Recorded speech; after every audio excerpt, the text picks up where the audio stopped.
Breaking news చూసినా ముఖ్యమంత్రి రేవంత్ రెడ్డి అధ్యక్షతన తెలంగాణ కేబినెట్ సమావేశం ప్రారంభమైంది. బనకచర్ల ప్రాజెక్టు స్థానిక సంస్థల ఎన్నికలపై మంత్రివర్గం భేటీలో చర్చించే అవకాశం ఉంది.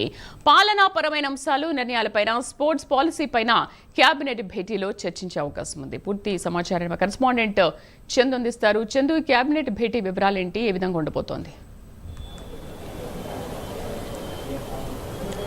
శ్రీదేవి సీఎం రేవంత్ రెడ్డి అధ్యక్షతన సచివాలయంలో కేబినెట్ భేటీ ప్రారంభమైంది. దీనికి కొత్తగా బాధ్యతలు చేపట్టినటువంటి ముగ్గురు మంత్రులు వివేక్ వెంకటస్వామి, అడ్డూరి లక్ష్మణ్, వాకిటి శ్రీహరి కూడా హాజరయ్యారు.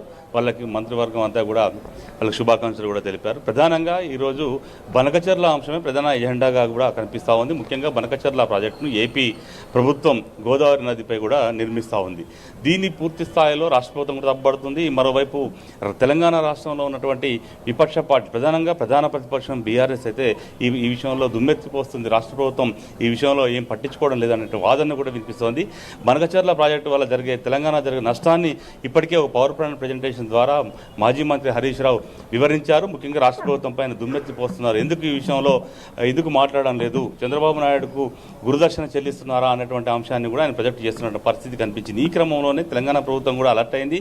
ఖచ్చితంగా బనకచర్ల ప్రాజెక్టును వ్యతిరేకించాలని కూడా డిసైడ్ అయింది. ఇప్పటికే సెక్రటరియట్ వేదిక కూడా అఖిలపక్ష సమావేశం కూడా నిర్వహించింది. దీనికి అన్ని రాజకీయ పార్టీ నాయకులు హాజరయ్యారు. వాళ్ళందరూ కూడా ఖచ్చితంగా బనకచర్ల ప్రాజెక్టు సంబంధించి అడ్డుకునేందుకు పోరాటం చేసి తాము మద్దతు ఇస్తామని కూడా చెప్పినటువంటి క్రమంలో ఢిల్లీ వెళ్ళినటువంటి ముఖ్యమంత్రి రేవంత్ రెడ్డి మీడియాతో కూడా మాట్లాడారు. ఖచ్చితంగా బనకచర్ల ప్రాజెక్టును అడ్డుకొని తీరుతామని కూడా చెప్పారు. అయితే ఈ విషయంలో ఏదైతే ఏపీ ప్రభుత్వంతో చర్చలు, సంప్రదింపుల ద్వారానే దీన్ని ఒక కొలిక్కి తీసుకొస్తామన్న అంశాన్ని కూడా ఆయన చెప్పుకొచ్చారు. ప్రధానంగా ఏపీ ముఖ్యమంత్రి చంద్రబాబు నాయుడుతో ఒకసారి భేటీ అవుతానన్నటువంటి విషయాన్ని కూడా చెప్పుకొచ్చారు.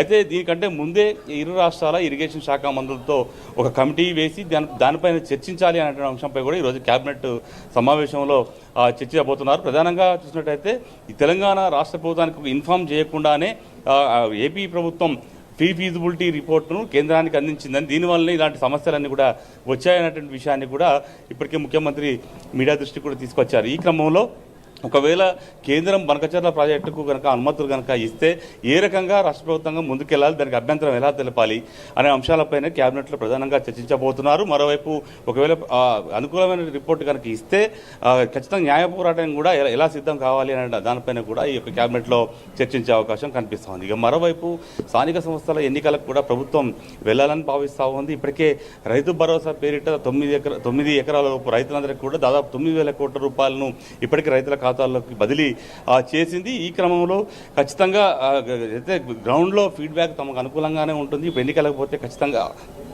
అంతా కలిసి వస్తుంది అనేటువంటి అంశాన్ని కూడా ప్రభుత్వం భావిస్తోంది. ఈ క్రమంలోనే దీనిపైన కూడా చర్చిస్తున్నారు. ముందుగా సర్పంచ్ ఎన్నికలకు వెళ్ళాలా, లేకపోతే ఎంపీటీసీ ఎన్నికలు నిర్వహించాలా అనే దానిపైన కూడా ఒక క్లారిటీ ఈ కేబినెట్ సమావేశంలో వచ్చే అవకాశం కనిపిస్తోంది. ఇక మరోవైపు ఇప్పటికే రైతు భరోసా 9 ఎకరాల రైతులందరికీ కూడా ఇప్పటికే వేసిన నేపథ్యంలో పెద్ద ఎత్తున విజయోత్సవ సంబరాలు నిర్వహించాలని కూడా భావిస్తున్నారు. ముఖ్యంగా రేపు సెక్రటరియట్ ఎదురుగా ఉన్నటువంటి రాజీవ్ గాంధీ విగ్రహం వద్ద రైతు భరోసా విజయోత్సవ సభ పేరిట ఒక సభ నిర్వహించాలని భావిస్తుంది. దీనికి సంబంధించి ఇప్పటికే ఏర్పాట్లు కూడా కొనసాగుతున్న క్రమంలో రేపు రాష్ట్రం అంతా కూడా విజయోత్సవ సంబరాలు కూడా నిర్వహించాలనే భావిస్తోంది. ఈ క్రమంలో ఈ కేబినెట్లో దీనిపై ఒక నిర్ణయం తీసుకుని ప్రకటించేటువంటి అవకాశం కనిపిస్తోంది. ఇక మరోవైపు ఇప్పటికే కాళేశ్వరం ప్రాజెక్టుకు సంబంధించి ఇది వివాదం నడుస్తోంది. పీసీ ఘోష్ కమిషన్ విచారణ చేస్తూ ఉంది.